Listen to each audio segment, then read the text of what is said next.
Good evening, good afternoon, whatever. Morning, whatever. Um whatever time it is when you watch this. This is Don Taylor. This is testimony time cuz we here now. We here now, y'all. We done made it. We here now. So, last time I gave y'all a little shout out, a little update. We were approved for visitation, me and my husband. He is a federal inmate, and we haven't seen each other in, except for through video visits. We haven't physically been in the same space for about a year, a little over a year. We saw each other through the glass, like you see on movies, about a year ago, and we haven't physically touched in a year and a half, which was December of or November of 2021, when he got his surgery. So 2 years, almost year and a half. It's not December yet, but we getting close. Okay, so 18 months since we physically touched, and yesterday I went to go see him. We had a 6-hour visit. Usually they're like 7. They had postponed and pushed back the starting of visits for an hour. So I'll tell you, okay, so it was super freaking nerve wracking. Like, okay, so super pins and needles and exciting when he just said, like, you've been approved. And I was like, oh my gosh, that's freaking amazing.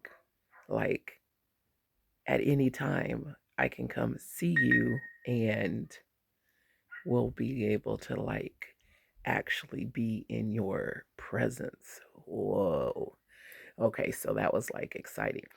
But I'm like, my personality, or I guess my discipline or whatever, I try not to, especially during this whole process, I try not to have expectations. I do my best to like not set an expectation of anything because you just don't know what's gonna happen, and that way I ain't got to worry about being like super bummed, super freaked out, super upset, whatever. I just roll with the punches and be like, all right, Lord, do what you do. Okay, so I didn't have any expectations because I was like, it might not be the right day. They might not have visits. They might change things. They might, who knows when I get up there, who knows what's going to happen. So I was super excited. My brain was everywhere. It was like, I'm trying to figure out an equivalent of how to explain the emotions because it was almost like a first date situation, but deeper than that because like with a first date you don't really know the person, you're just kind of excited, like this is somebody who I'm super excited to see. So almost like a first date with somebody that you're like fan crushing on or something, like a celebrity crush or something, like if Jason Momoa would have called and been like, hey, you've been chosen for an exclusive date, blah blah blah, or something like that, because like my husband is like my super celeb crush. And so, like, I was that kind of weird nervous. Like, I don't know what to wear. I don't know what to do with my hair. I don't know what I should do. I don't know what to say. I don't know how it's going to play out. Like, oh my gosh. Oh my gosh. Hope he likes me. Hope I look good. Hope I smell good.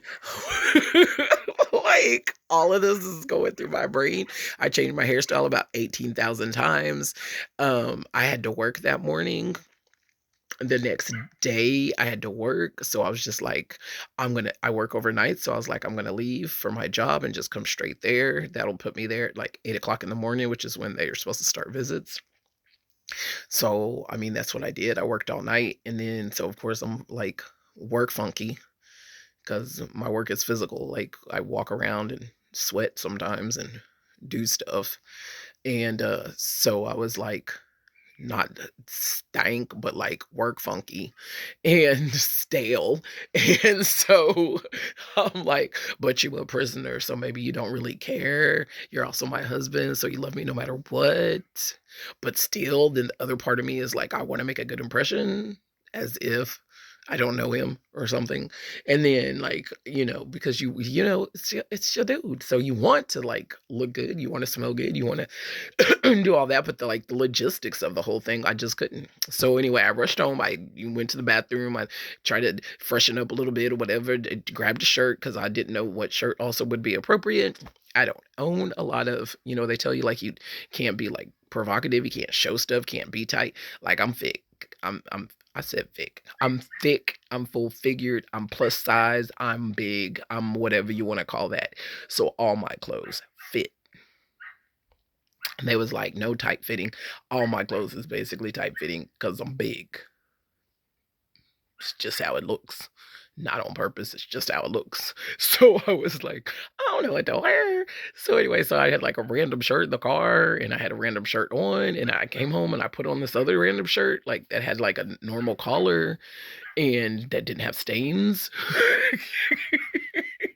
But then I was like driving and I'm like, okay, I think this is too tight. Like it's too short. Like, I don't understand. Like, I don't know. And so anyway, so then I get there and you got to push a button. Okay. I'm following the little directions. I go to the prison, come through the gates. It says you got to go to a call box when you're a visitor. So I go to the call box, you push the button. I sat there for about 10 minutes. Okay, maybe it was like 5, but whatever. It seemed like a long time. There was like a super long pause, and then some dude is just casually like, "Yeah." I'm like, "I'm here to visit an inmate." He said, "Oh, we ain't starting visits till 9." Okay, so do I just like do a U-turn and come back? He was like, "Yep." Okay. So then I'm already like, okay, Jesus, you got this. Okay, Jesus, you got this. Okay, Jesus, you got this. So I do the flip. I go to Walmart and I'm like, oh, this works out perfect. I'm gonna just go up the street. I'm gonna go to Walmart. I'm gonna get me a whole different shirt because I feel like this shirt ain't covering the rolls. It ain't low enough. It ain't doing what it's supposed to do. It ain't giving. So I go get a different shirt, which was a 3X, and it still was like snug because I'm big. So I was just like, we here now. We here now. This is just what it is. We here now. So I put that shirt on and then try to zhuzh my hair because I was like the style I thought I was going with. I was like, no, we're not gonna do that. Okay, so I put it back down just like this, and then I'm just zhuzhing it. Because again, when I go to work, I don't.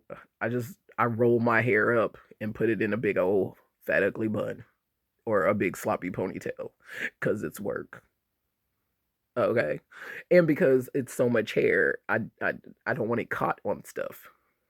I don't know about whoever's out there with weave, you might know. I don't want it getting caught on stuff. So then I just pull it all back in this big, ugly whatever because I'm like, yeah, let's get it out the way. So I had to take it all out of that, which means it had all these straggling hairs and it was looking like a little crazy, kind of like it is now, but it was looking like real, real crazy. And I was just like,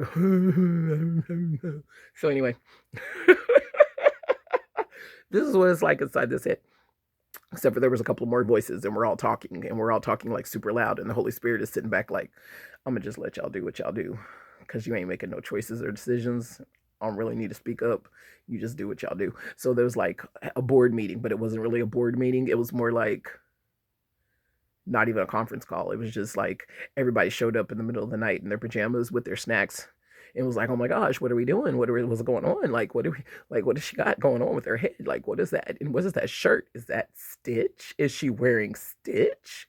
Yes, Lilo and Stitch was in effect. Okay, okay, we here now. We here now. Okay, we good. We good. We good. So anyway, so then I come back at 9.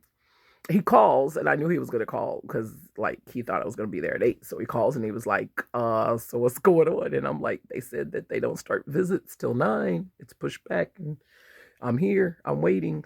Like, we good. He was like, okay. I'm like, okay. So anyway, so then do that. And on the website, it says that they have vending machines and you can have up to $20 and buy stuff in the vending machine. But if an inmate buys something, they have to eat it in a specific inmate eating area and all this stuff. But I was like, I'm not gonna buy nothing, but I might be thirsty because I was already thirsty from all the conversations that was happening in my head. Just to myself, my mouth was already parched. So I was like, I might want some water. So I put some change in my pocket. Not change, not technically change, like dollars. I put some dollars in my pocket because I was like, I'm gonna want water. I'm gonna get ashy and whatnot because this is a lot of these some big soup coolers, and they need, you know. So so yeah. So I already like I don't want nothing else in my pockets because they got to search everything. You got to have everything out. So you take your ID, you take your keys. That's it. You get to wear shoes that cover your feet. Like they have to be closed-toed shoes. So I had my little ballerina, whatever dress shoes, slippers. And that's it. That's what the website says. Like that's it. You don't get no extra. You can't have no just random stuff in your pockets. Can't have no purse. Can't have no bag unless it's a clear bag that they get to go through. La la la la. I don't even carry a purse, so I didn't even care. So I had my wallet. I had my ID. I had my key, which is just one key to my truck. And you give them that. They give you a little chip with a number on it, so you can get your key when you come back. And then I had the little couple of dollars in my pocket. So anyway, I go in there. They got little forms on the thing. There's like 2 other chicks in there.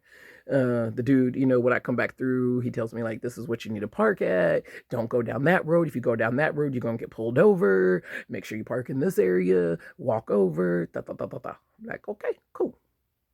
And they got like a guard tower. They got all the barbed wire. They got the, dude up there with the gun. They got all that going on. All that going on. So... So I do that. I walk over, and like I said, there's 2 other chicks already in there. And then they got forms and ink pens. So the form, you got to fill out like who you're there to see, his number, your name, or your vehicle, year, make, and model, tag number, which I had wrote on my hand because I knew I wasn't gonna remember my tag number, and and your address. That's it. You write it down on the form. And if you got kids, you got to write that stuff down. But anyway. So then they call you one at a time into the next space. They, pat you down or can pat you down. They said it's a drug screening space. I don't even know what that's supposed to mean. And it's just supposed to be intimidating, I think. I'm like, what's drug screening tools? Anyways. And it's got like, you can't see through the windows or whatever and all this stuff glazed over. And then anyway, you go in there and they ask you questions. Like you can hear them talking through the door though to the people because there were some people that had kids with them. And so the kids are like, mommy, da, da, da, da, da. It was super weird. And so anyway, then they're talking about like people's bras, setting the metal detectors off and all this stuff. And I'm like, okay. So anyway, nowadays, we've all been through metal detectors. That's not really a big deal. That's not oh my gosh, what is this? So anyway, so then next lady goes in, whatnot. Then she's done. Then I go in and he's like, do you have any cash? Blah, blah, blah. I'm like, yeah.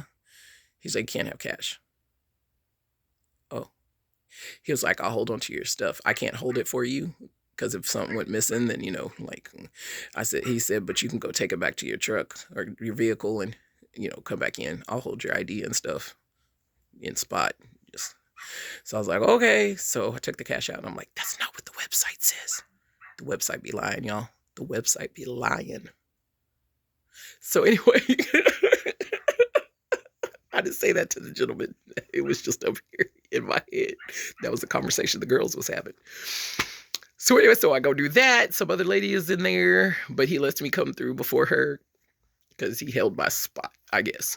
And he was like, all right, come on back in. And then, he asked, okay, anything else? He looks at my shoes, looks at my clothes, takes my key. And then I got to take off my shoes, put them in a little thing just like you at the airport. It was basically just like being at the airport. Actually, less invasive than being at the airport.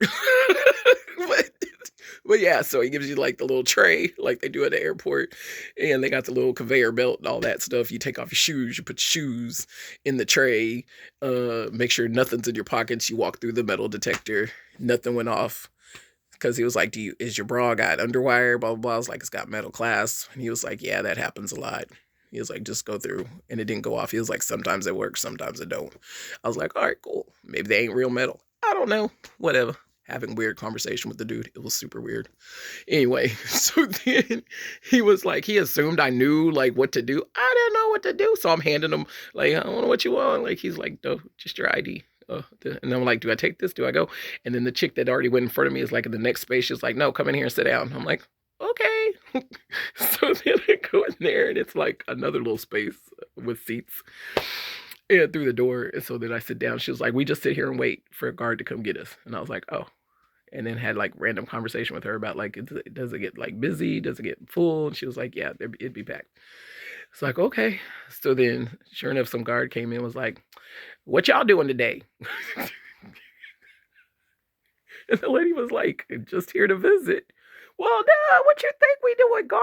Like, it's just the most randomest conversations. Anyway, so then he takes us through the door to walk us through the, gated barbed wire areas like you see in movies, to walk us to the building or whatever for visits and whatnot. And so anyway, while we walk in, like there's of course all these broke up sections that are gated areas. Then that gate's got to open, we got to walk. Then that door's got to open, we got to walk. So anyway, so we're in the one first gated little section, and he's like, "So who y'all here to visit?" And the other lady says a name. So then I say a name, and he was like, "No, is that like your son, your husband, your cousin?" And I'm like, husband? And she's like, fiance. And he's like, oh, because I don't really know anybody's names. That's what the guy's saying. We're just like, okay. Then he's like, where are you coming from? How far you live? And then so we tell him that, and it was just awkward. It was just super awkward. I was like, okay, just making conversation. That's sweet. So I thought it was weird. I suspect everything though. Like, I'm suspicious about if somebody says hello to me, I'm suspicious about it. Okay, people, this is what goes on in this head. So I was sus about everything. So I'm just like, why are you asking me that? What you need to know that for? Why you checking where I live at? You a stalker? What you got going on? Just saying. You don't know about people these days. So anyway, but we here now. We here now. We like so close. We so close. So I'm already, so my heart is like, because also, again, I don't do expectations. But so I'm like, I don't know if I'll get to see him. What if at the last minute they're like, you know what? He don't, his unit don't even get to visit today. Sorry, go home. Like, who knows? I don't know. So I was trying not to. I was just like, we just in the moment. Each moment, we in the moment. So we go in, and this lady gets he gives them the ID and the paper or whatever. So then she knows who to call or whatever, right? So then she's like, you two, sit over there. And they got like, it's like these, if you've ever been to a waiting room, like at a DMV or something like that, like way back in the day, not since COVID, way before COVID, and they used to make you sit really super close together. That's what these seats are kind of like. They're like these plastic children chairs, like when you go to, you know, like a parent teacher meeting or something. There's like these plastic children's chairs, but they all connected, so they make rows. So it was just like this one room, and there's like a glass little area when you first come in. The lady at the desk, you see, and then she sat us down in these. So it's like a little room, medium-sized room, whatever. The vending machines are empty because apparently they don't do vending machines no more. That's why you couldn't bring money. Okay. They got one little space to the side. It's almost like if you've ever been to like a car dealership or whatever and got your car worked on, the service department, how they'll create that one little room for kids to play in. So they got one little room, and that's supposed to be the kid playroom or whatever. It's like this little closet, basically, with glass. And then the space. So the whole space kind of looked like a waiting room of a car dealership or something, or auto place, but just a little bit bigger. And then it's got, like I said, so the chairs are connected. So they were one is against the wall, one faces it, one's here, one faces it. So it was like the rows faced each other. So the visitors sit on one row, and then when the inmates come in, they sit immediately in front on the other row, immediately in front of their visitor. So you face each other, and that's how you have your visit.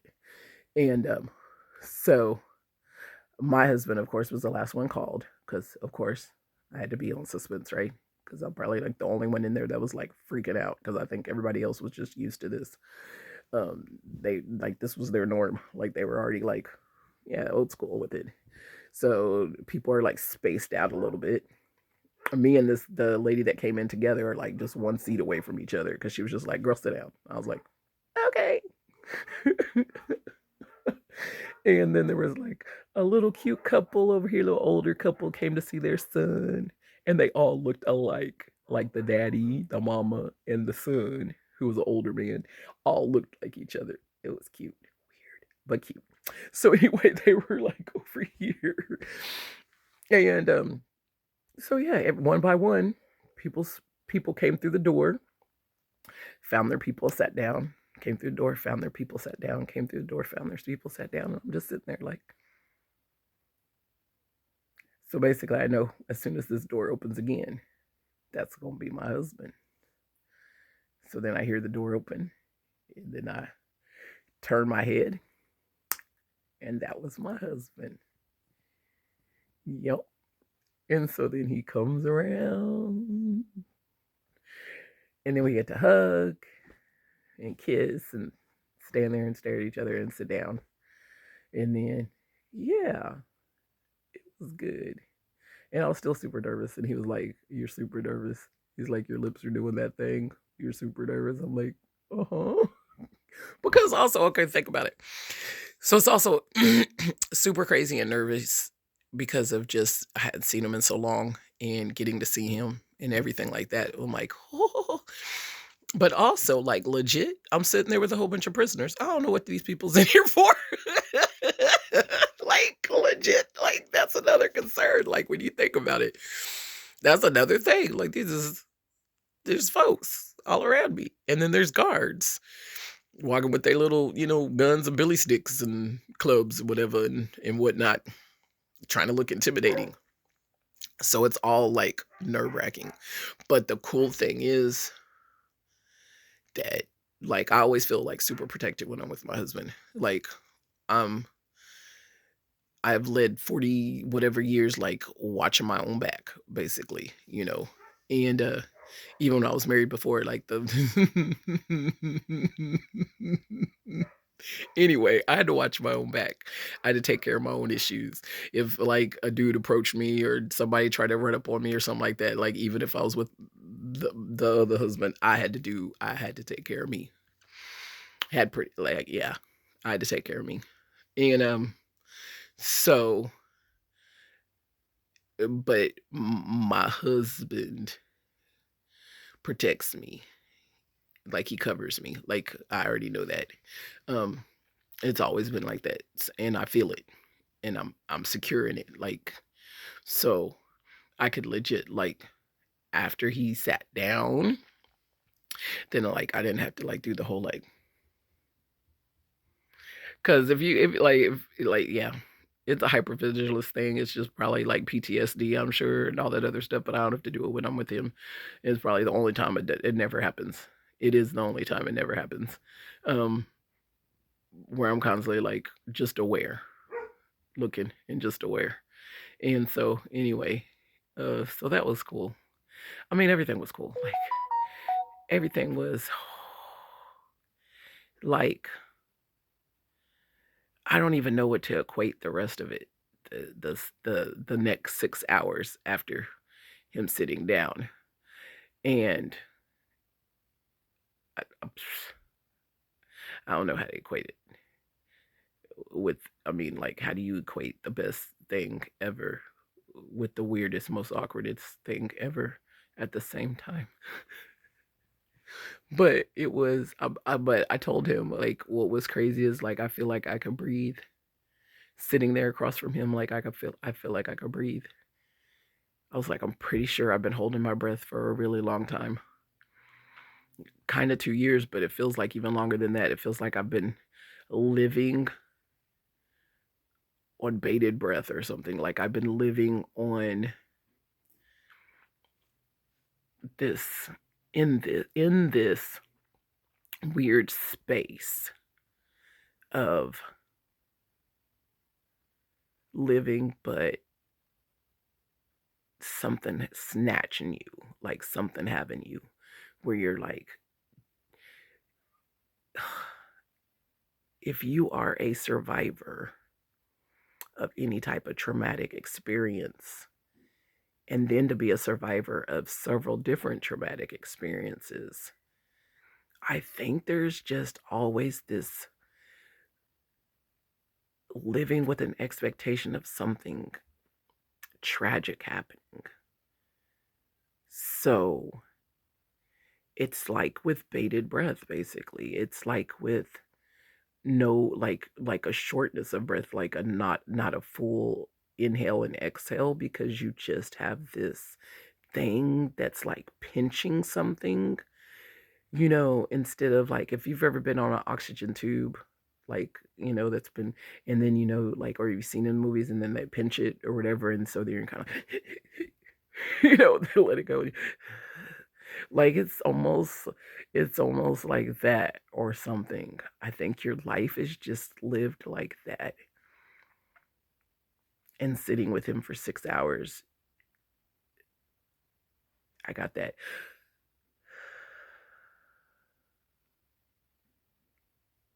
Yeah, yeah. Mm-hmm. So we here now, y'all. We here now. Y'all have a good day.